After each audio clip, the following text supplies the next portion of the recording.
עכשיו, זה החורבה מ... זה החורבה. איפה הג'אמג'י? היה מהג'אמג'י.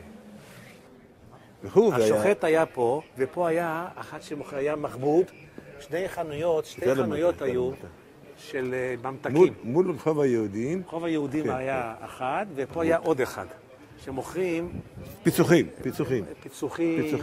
שוחט, ועל יד זה היה מישהו שמוכר דברי מתיקה. דברי מתיקה, היו שניים כאלה. אחד עם רגל, אחד עם שני נורמלים, שני רגליים, ואחד עם בלי רגל. עם קסקט כמו שלו, ככה, שזה ככה. זה תעזוב. הצד.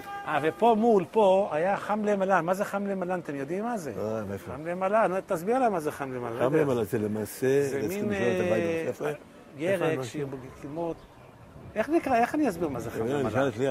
איפה ענת? אופים את זה קצת בתנור, ועם קצת מלח, והעשב הזה אחר כך לועשים את זה, כמו התימנים לועשים את הסגולות שלהם. לא, זה היה טעים מאוד, זה היה. היה טעים, מה זה היה טעים? הייתה חנות מיוחדת, חמלה מלן, תנור, שהיו מחממים את זה, והיו פותחים את זה, מפצחים את זה כאילו.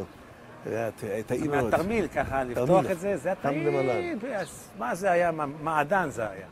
דרך אגב, בחצי גרוש, קנינו המון פוסטוחלבי. אגב, זה לא היה ככה פה, פה היה מלא בתים, זה בתים שנהרסו. בתים, בדיוק ככה, זה לא... היה צפו, בתים.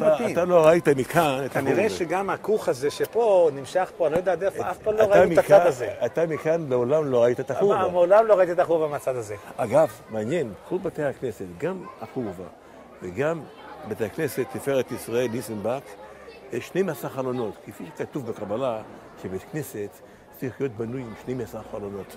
שם לב, יש כאן 6 חלונות, ומאחרוני 6 חלונות מרכזיים, נכון? 12 שבטים. כן, אז גם בתפארת ישראל, שם היו הרבה בתי כנסת בעיר, אפשר לראות שהם בנויים עם 12 חלונות.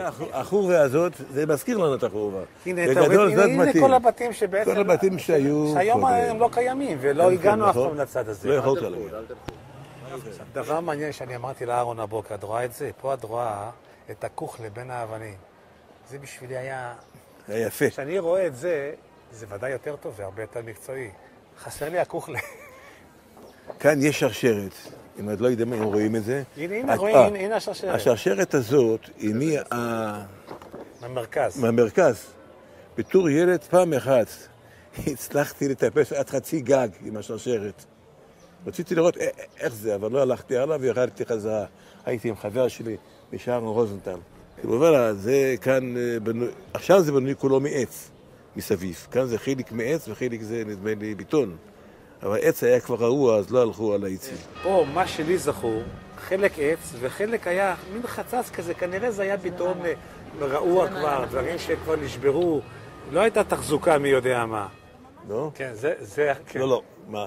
כן, זה מצד שני, זה של ארון הקודש. זה לא הצד הזה, זה הצד המזרחי.